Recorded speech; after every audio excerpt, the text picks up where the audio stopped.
Hello everybody and welcome back to my channel. My name is Angie and today we have a reading roundup for you. I'm very sorry I did not have a cult video right now.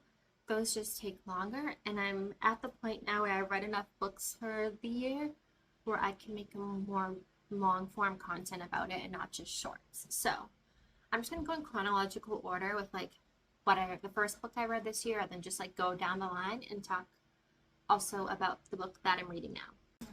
So the first book I have is We Were Never Here by Andrea Bartz. This was actually an impulse purchase that I bought at Barnes & Noble one day with my dad because I saw that it had the Reese's Book Club sticker on it. And I was like, honestly, I've liked every book that I've read that's been in Reese's Book Club. So I read the back and I was like, yep, this sounds like my kind of book. For reference, I come to terms with the books I like are fiction or mystery, psychological, thriller, suspense type. Not Stephen King horror, mystery, suspense. What is this classify? This just says fiction. But yeah, I like those types of books. I'm not into the romance books that all the book talk girlies are into. I have a couple of those because I'm like, okay, if everybody really loves this, let me, check it out. But it's not the thing that I gravitate towards on my own. I usually will just buy it if it's something everybody is recommending, But what I'll impulse buy is something that's more of a mystery type thing. So this was We Were Never Here by Andrea Bartz. Absolutely loved this book, so much so that when I saw another book of hers at bookstore, her book called The Spare Room, and I'd heard of the book before. I think I quickly refreshed myself before I bought it. I read the back cover and I was like, okay, I know I liked her other book and I've heard of this, people like this book, I'll buy it. So impulse buy these types of books. Anyways, so you've probably heard of that one. I don't know if you've heard of We Were Never Here, but basically it's hard to give a description of a book that is more this type without giving things away. So let's just say that at the very top of the book, on the back cover copy, it says, "Your best friend killed a man. Now she needs your help. Again." So, just pay attention to the word again there, okay? There was a review on the back cover copy. Oh, it's on the front cover. It says, "Skillfully examines toxic friendship at its most extreme." And I think that is a very, very good description of this book. It is mainly about these two friends, and one is very, very, very toxic. So we'll just leave it at that. There was sort of a plot twist in here that I wasn't suspecting.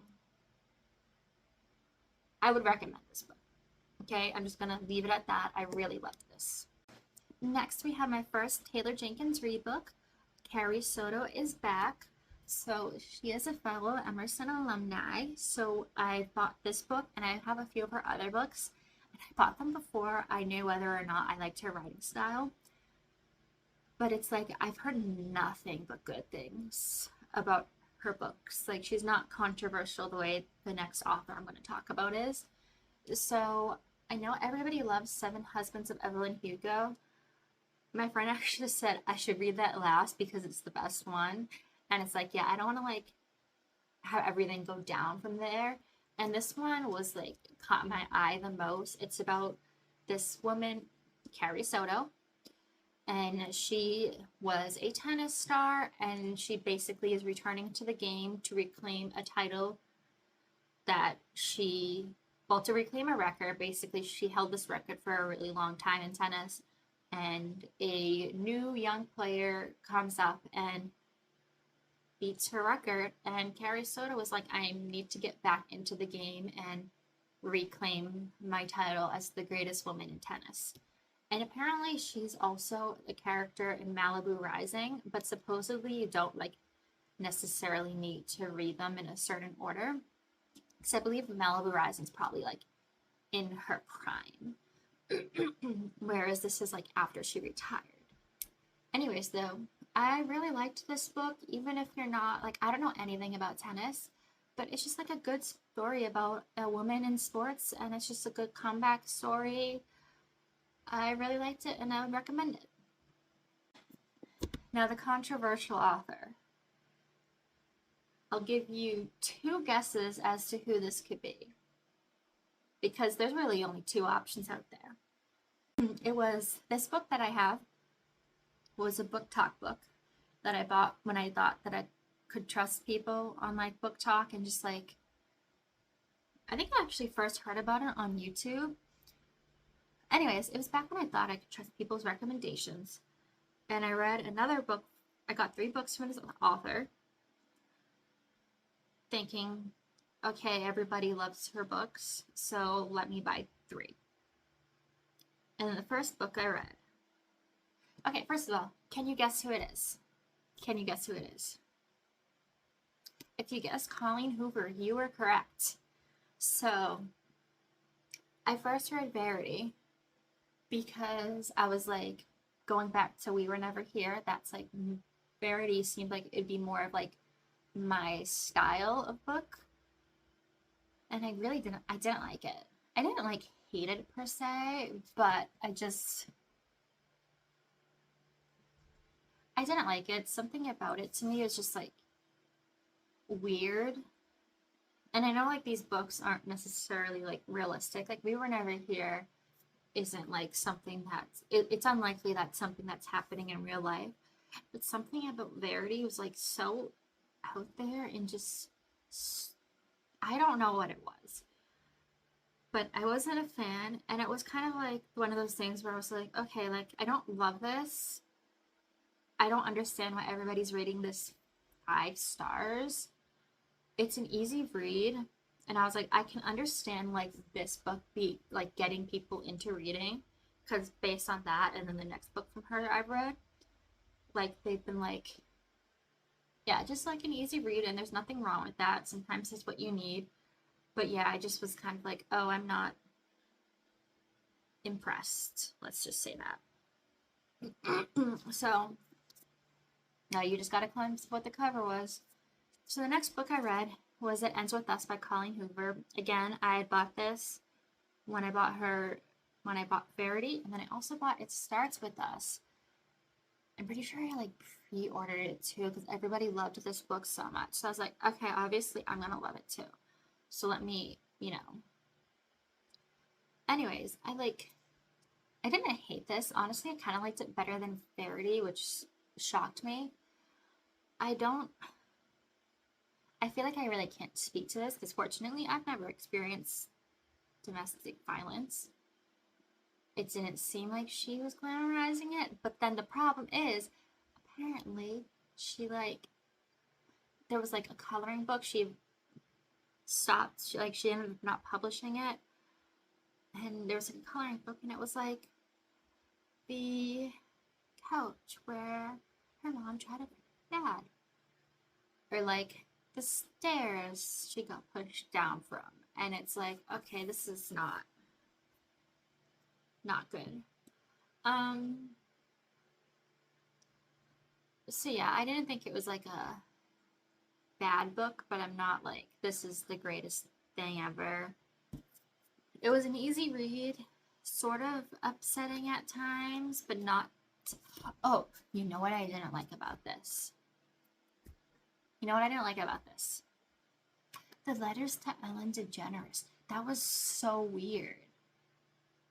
I think that's what really, really like.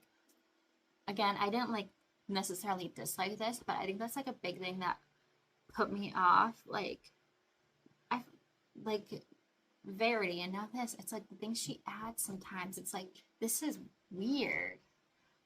I don't know. It's just like for Verity, it was like the concept as a whole was weird, and then for this, it's like the Ellen letters, and I'm like, this is. Like, I get it. I know that it was explained, but I just, I don't know. I didn't like it. It just like really took me out of the story a lot. The Ellen letters took me out of the story, and I didn't like those. The story itself, it was fine. Not a 5-star read for me, but you know. But since that was like a relatively easy book for me to read, I said, okay, now let me suffer. And I mean, like, easy as in like the writing style was like easy for me to digest. I know like it covered heavy topics and stuff. But I was like, let me, read something that is not as much of an easy read and is more like, I don't understand what's happening. Jodi Picoult, which, by the way, I think I said this in when I went through my collection of Jodi Picoult videos. It is Pico, like Pico de Gallo. She's talked about it on her TikTok. It's not Picoult. Sometimes I want to say Picoult, but then I'm like, no, it's Pica. And then so I explain to people, I'm like, Picoult, but actually, Jodi Picoult, but actually her name is Jodi Picoult, like Pico de Gallo, because she told us. And those of you on her social media, like me, we know. Anyways, so this is the book of two ways. I was putting this off for like, I think this came out in like 2019, 2020. And I think I got it in like 2021 maybe. Anyways, I was putting this off because it tells you on the back cover copy, which, by the way, for some books I don't read, like I'll read the back cover copy when I purchase them. This is not when I purchased myself. It was a Christmas gift for my parents because I was like, these are the Jodi Picoult books that I don't own. So you can buy whatever ones you want.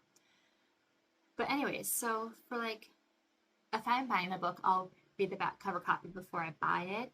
But then like for, say, okay, when I go to read The Spare Room by Andrea Bartz, it's like, I know it's going to be like a mystery type thing. Probably will be a murder. And I'm like, that's all I need to know. I don't need to read the back cover copy before I start reading it. I want to go in with like no thoughts, So there are some books it's like you can tell it's going to be like that.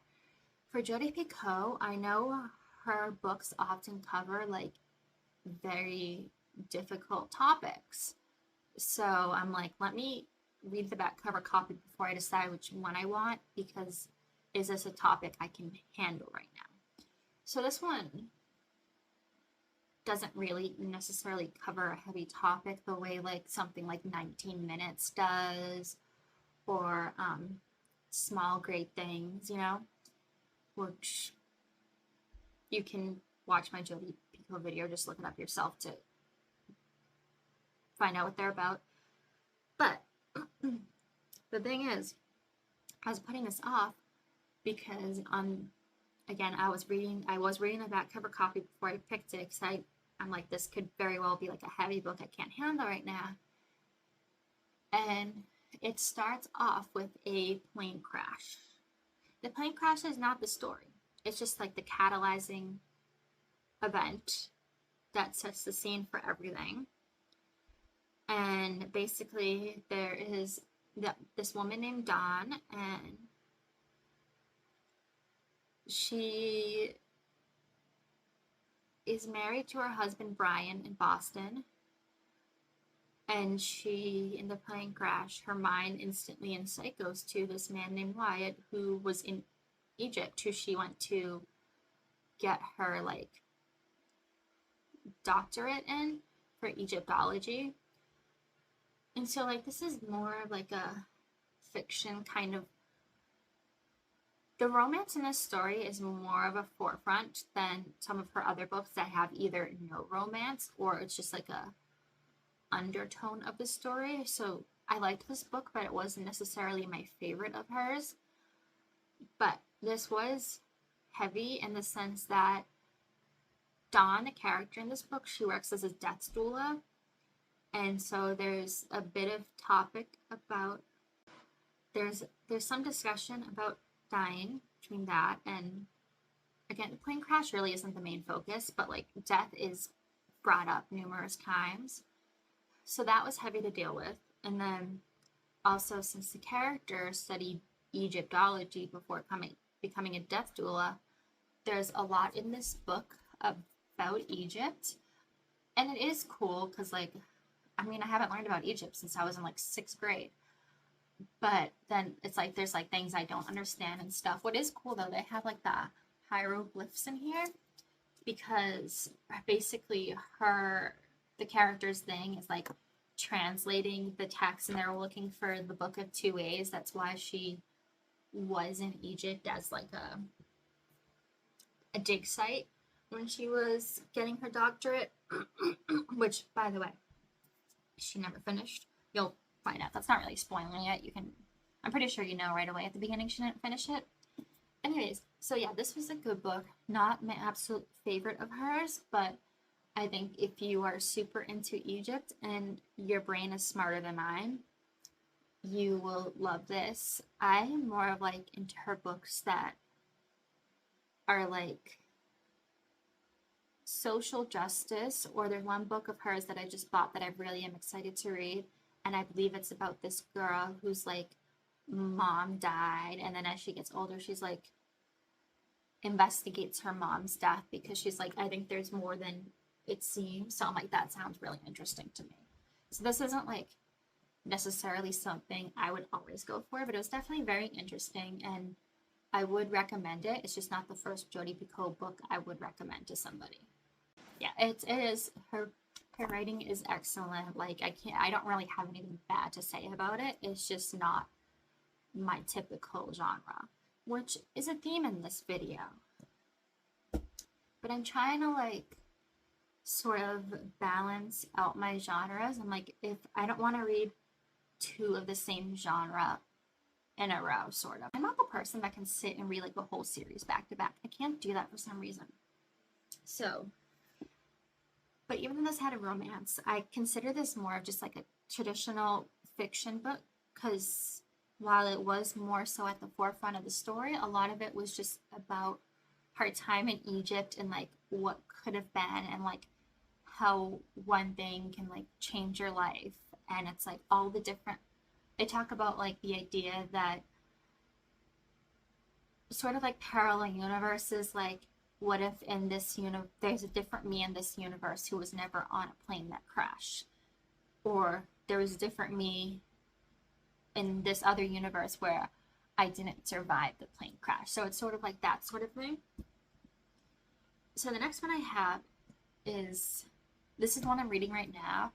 It's a book that was recommended by my hairdresser. And again, romance really isn't my like thing, but she was like, this is so good. Like, you have to read it. And it's a YA fiction romance called 1,000 Boy Kisses. And honestly, I was like, this sounds kind of cheesy, but it's so sad. I remember she told me, I was like, what's it like about? And she was like, you gotta go in knowing nothing. And this book so far, honestly, is like, I am enjoying it a lot.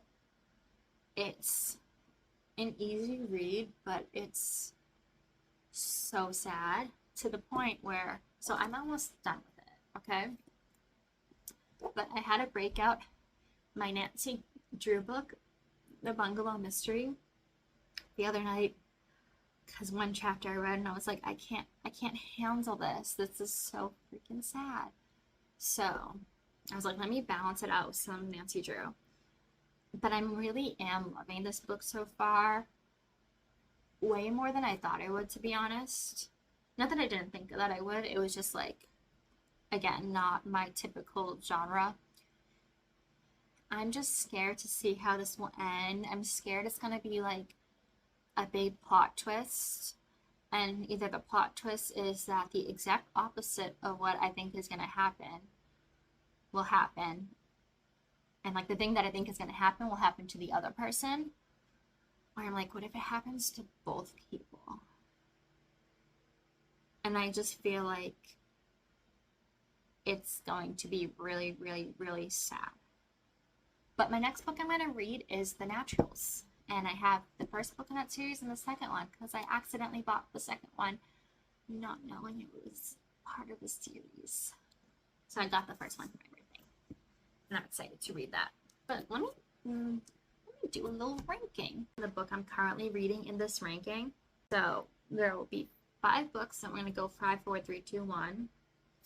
So subject to change, since I haven't finished one of the books that's in here. I'm not including the Nancy Drew one because I've read this before when I was little. And none of these books I thought were bad.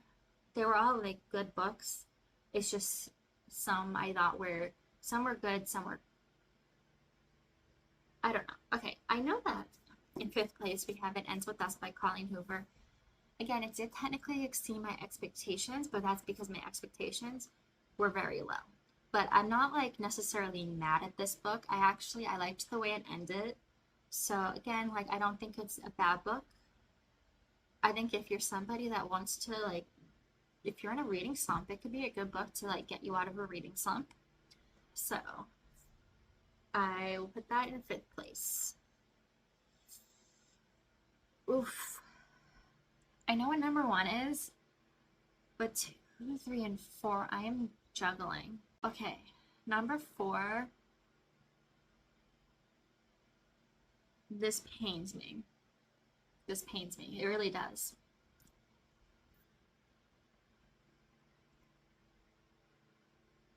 She's still my number 1 all-time favorite author. Okay, let's just get that straight. Okay? Let's just get that straight, that Jodi Picoult is still my favorite author of all time. And this is still steps up from It Ends With Us. I would say It Ends With Us was a good book. All these next books are great books, okay? So this is still a great book. Again, this hurts. This hurts. It's just that I'm now comparing this to her other books that I read, and it just isn't necessarily my... Also, it could just be like the timing of like stuff that I have going on. I just couldn't pick it up and like fly through it the way I would have liked to. I sort of, at the end, you know what it was? I feel like it was slow to sort of set up compared to some of her other stuff. And I get it, like there's like reasonings, like you need to set the scene and stuff. So towards the end, I was like really like flying through because I was like, I need to find out what happens. But at first I just kind of struggled to get into it more than I expected. But again, still a great book. Number 3, Carrie Soto is back. Again, great book. So this is at number 3 probably because, again, I'm partially going off of like how quickly I'm able to consume a book, like how excited I am to get back into it. And I was pretty excited every time I would open this up. It's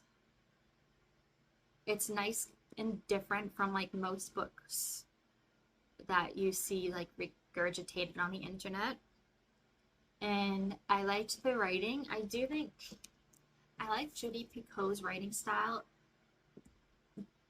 in general better. It's like more, I don't know what the word is for. For this book, it just didn't necessarily have like that same imagery. But again, this like doesn't take place in Egypt, so like the setting's not as exciting, but it still like has like Wimbledon and stuff in it, and it's like a nice story. I think this is a great story for like girls to read. I know it's like kind of a big book, but like depending on your reading levels, I definitely think like this could be a great girl like story for like a middle school girl to read for just like inspirational purposes of this girl like who puts so much love and dedication into the sport. And yeah, it's yeah, I really liked it. It's number 3. Number 2, again, subject to change.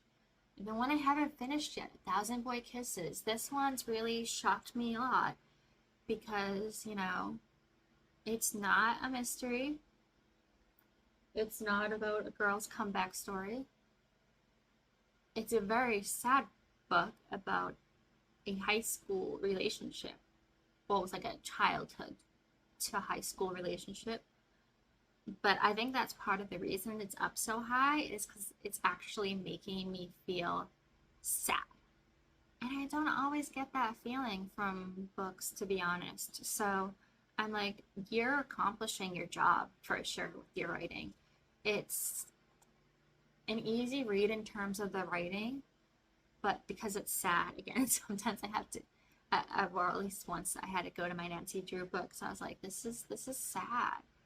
But again, that's why I'm placing this number 2, because I'm like, you are making me feel an emotion, even though it's not the emotion I want to be feeling. Which means number 1, we have We Were Never Here by Andrea Bartz, aka Reese's book club pick. She never lets me down.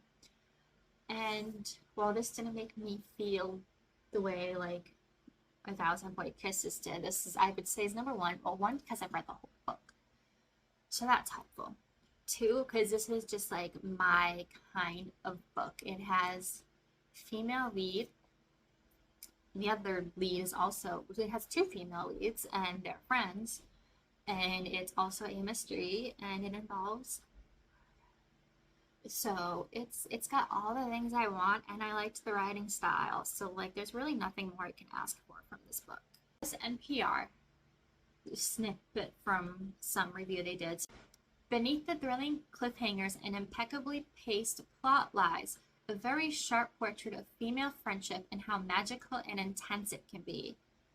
And yeah, I think that's the best way to put it. So this is my ranking, and these are all the books I've read so far this year. I'm averaging, well, it's May right now and I'm filming this, so I'm averaging about 1 book a month, which is honestly typical pace for me, 1 to 2 books a month. I'm not one of those speed readers, especially since I literally am an editor in real life, so like I'm reading all day at work. So it's like I can't fly through books the way some people can, and I'm just a slow reader. I don't know what it is. I'll be like excited to get back to a book, but I'm like, okay, I can't like read for more than like 30 minutes straight, which I think just more so comes down to the fact that I have to read for 8 hours a day at my jobs. I feel like I could sit down and read for longer if I didn't do that. So, but yeah, that's my ranking so far for May 2024. Books I've read so far, 5 books, and the top one is We Were Never Here by Andrea Bartz, and currently reading 1,000 Boy Kisses by Tillie, and I am liking that so far. And I think my next book I'm going to read is going to be The Naturals. And it looks like it might be an easy read, so maybe I will actually read the 2nd book in the series, since I already have that, because I purchased it by accident. And then if I like those, then I'll buy the other ones to go back to at some point when I'm ready to jump back in. But we'll see. So, hope you enjoyed my video. Bye.